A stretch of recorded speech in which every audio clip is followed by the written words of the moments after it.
Hello, friends. It is Lloyd Malik, and we are here for another edition of Ask Lloyd. And today I'd like to introduce our guest. His name is Steve Donovan. He is a practicing counselor. He's from our area, from Bethesda, Northwest DC. His practice is primarily in substance abuse and parenting issues. He focuses on life changes and addresses the suffering that people go through when they're struggling with substance abuse, including alcoholism and addiction. So without further ado, Steve, thank you for being our guest here today on the Ask Lloyd series. And I'd like to start with, I guess, an opening question. First of all, how are you? I'm great. Thank you. I'm so glad to be with you today, and it's good to see you. That's the opening. But so the next question I have is when we get down to business is substance abuse. It has a lot of impact, I know from my clients, on divorce. And I understand that you see a lot of these people. How do you see substance abuse and the people who are struggling with it deal with these situations, both in a marital context? Well, it's a good question because there's a lot of impact of this problem in people's lives, particularly in marriages. It can be very, very corrosive to successful marriages. It can be very corrosive to relationships in non-traditional settings and whatnot, and very corrosive to the whole family unit in general, including the children and whatnot. There's any number of ways it impacts everybody that's touched by it. And everybody knows somebody that's going through this, by the way. Everybody is becoming much more out there as people are understanding that it is a problem. They identify it, and there's help out there to be had. But in terms of exactly how it impacts the family, you have a lot of situations where there can be emotional and verbal abuse. You can have financial issues, legal issues.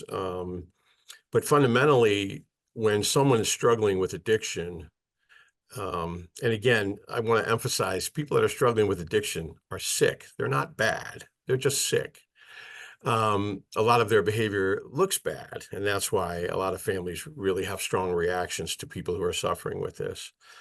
But one of the things that really undermines the security of the family is just this element of trust. People who are caught up in addiction engage in a lot of, frankly, their worst qualities: lying, keeping secrets, being irresponsible, not being really fully available for being partners in marriages, and not being fully available to parent their children. And so it can really leave a lot of emotional scars in that as well. So.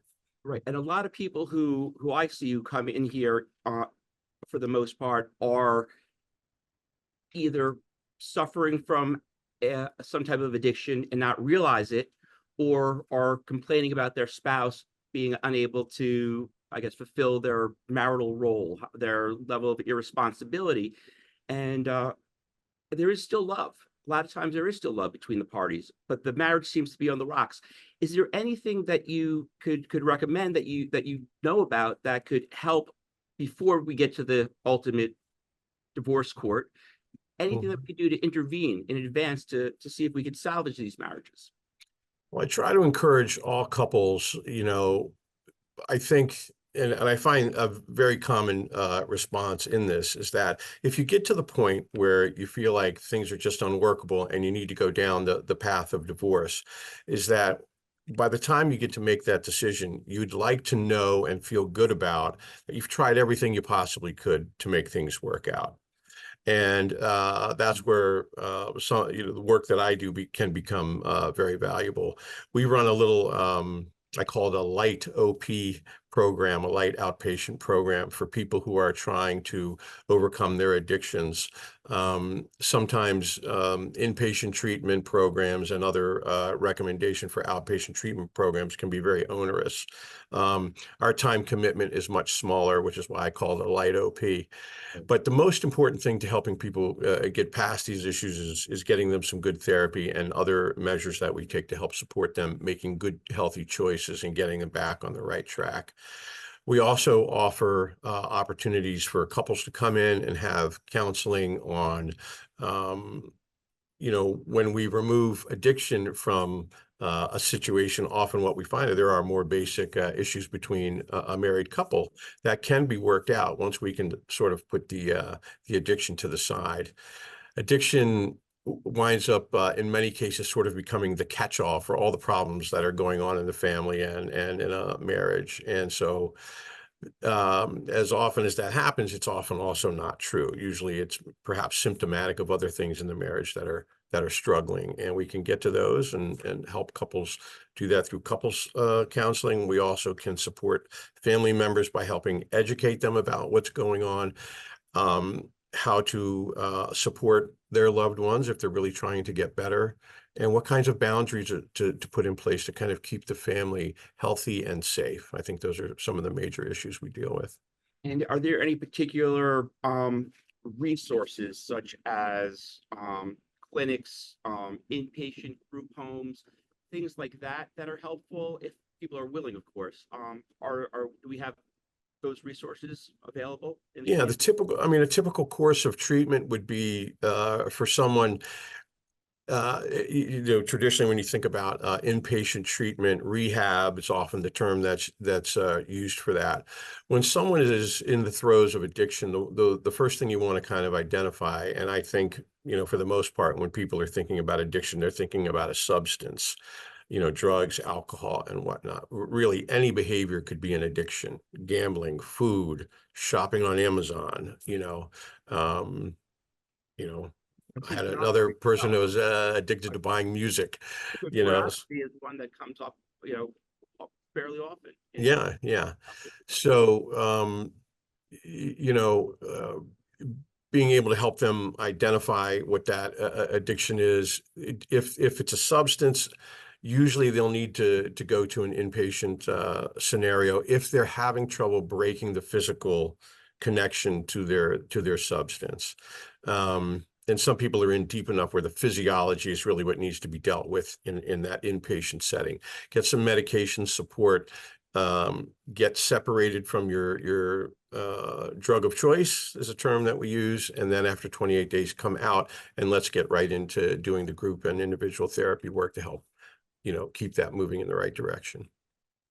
Yeah, marijuana has relatively recently become legalized here, and I've noticed that I've had clients come in, not complaining about themselves, but complaining about their spouses who have sort of, I don't know the way they would describe it, gone off the deep end. They sit around all day, they are passive, they play video games, and just smoke marijuana all the time.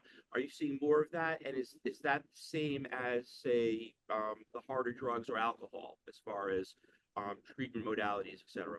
Well, any addiction is going to have its impact on the family dynamic. So it really doesn't matter what that addiction is, but we are seeing a rise, and as the legalization of marijuana has occurred, widespread, that we are seeing more and more that that the prevalence of that. And then also sort of the tricky thing for people out there who are struggling with addictions is, for instance, if they have gotten themselves in trouble with alcohol, that they move into something like smoking marijuana or vaping and whatnot, because that's viewed as a bit more passive, or the personality change, the mood change accompanied with that is a lot easier for the family to handle, rather than the old stereotype of a raging alcoholic. There's Volatility, I guess we say there's less volatility. you never heard of a raging pot smoker, so.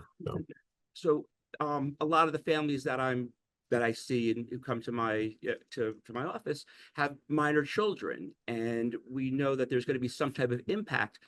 What do you see as far as the impact on various addiction substances such as alcohol, marijuana, and other affect the whole family, especially the children? Well, one of the primary things that we're concerned about with the children is the impact on them emotionally.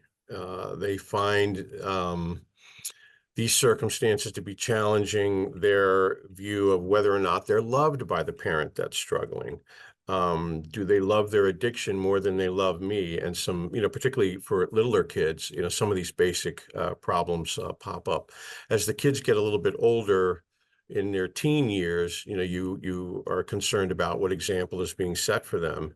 But then also how to help equip teenage children to approach their parents about what's happening to them, how they're feeling about their parents' struggle with the addiction, what it means to them, and then also to help everybody sort of encourage the addicted person that while they might not be responsible for having slipped into an addiction, it happens to many people. I'm in recovery myself, but they are accountable for taking advantage of the help that's out there. Programs such as the one that we offer at BlackSheep Addiction Treatment. They are accountable for doing something about it. If they aren't willing to do something about it, that sends another message to the children, in a family, and they really start to question whether or not their parent loves them, and that can be really devastating for a child. I don't know, do you deal with any kids, minors, or is it mostly adults that you personally deal with? Yeah, mostly, our focus is on trying to help the person that's struggling with the addiction. But I've had many meetings with families, and usually as a family unit, to try to help children. I met with a gentleman's 12-year-old son recently who was looking for some support. He was very frustrated because his father's struggling. And he was looking for some support and just wanted to come in and talk about it and talk about how he And was frustrated.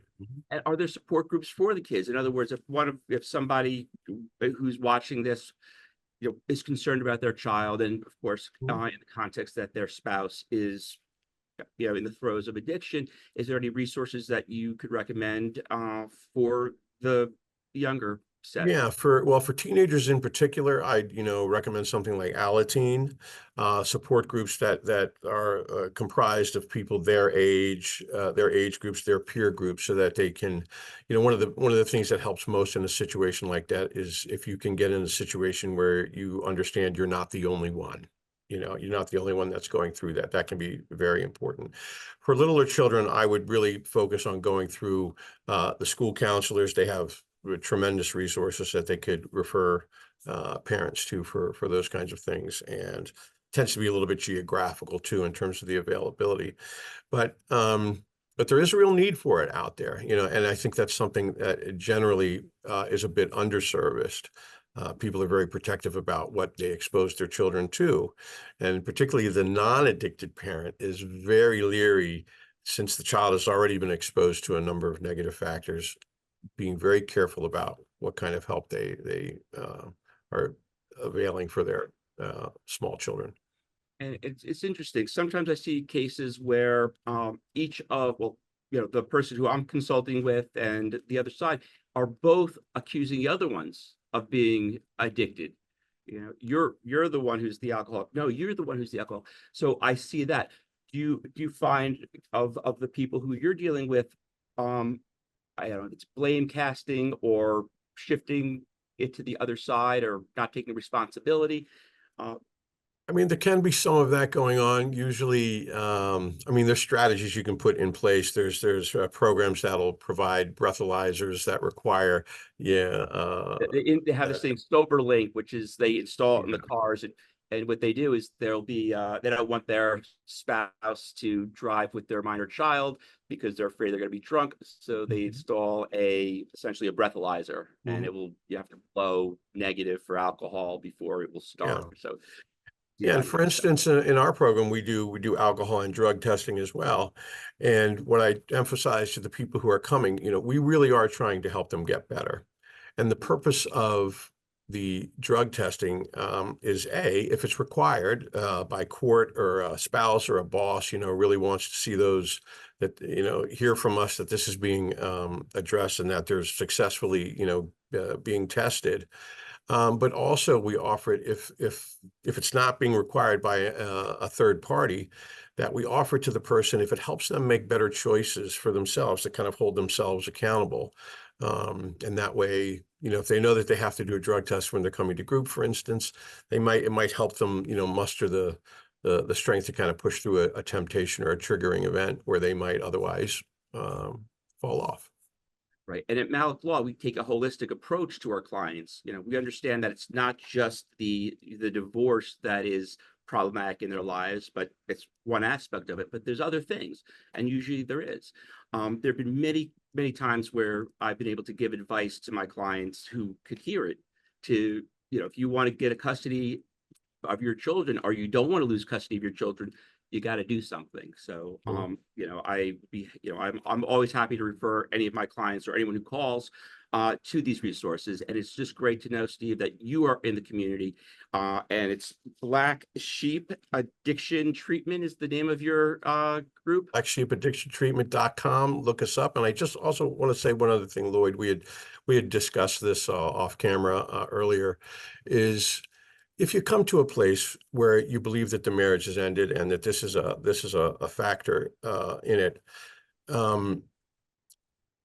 we want to encourage everybody to seek out the help and try to come in and get the treatment and try to right the ship. Because if you do come to the point of divorce, I think everybody feels a little bit better if they know that they've tried everything they possibly could to save the family intact. And then if we've just come to a place where it's just not going to be possible, at least you know that you've tried everything you could. So I want to encourage everybody to don't hesitate, reach out. Let's get you the help that you need. I appreciate your time, Steve. Thank you so much for coming on to Ask Lloyd, and it's great to see you. Great to see you. Thanks for having me. All right. Thanks so much. Okay, folks, that's it for today's version of Ask Lloyd. We will see you again real soon. Thanks for watching.